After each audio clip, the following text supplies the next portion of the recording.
Let's begin. Humility is a must in life. Excessive appreciation can cause devastation. Means. जीवन में विनम्रता बहुत जरूरी है, वरना ज्यादा तारीफ आपको बर्बाद कर सकती है।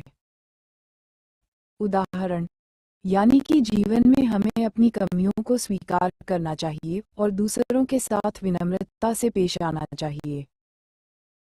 अगर हमें ज्यादा तारीफ मिलने लगे तो हमें अपने आत्ममान को बढ़ाने से बचना चाहिए, नहीं तो हम गलत निर्णय ले सकते हैं और जीवन में मुश्किलों का सामना कर सकते हैं।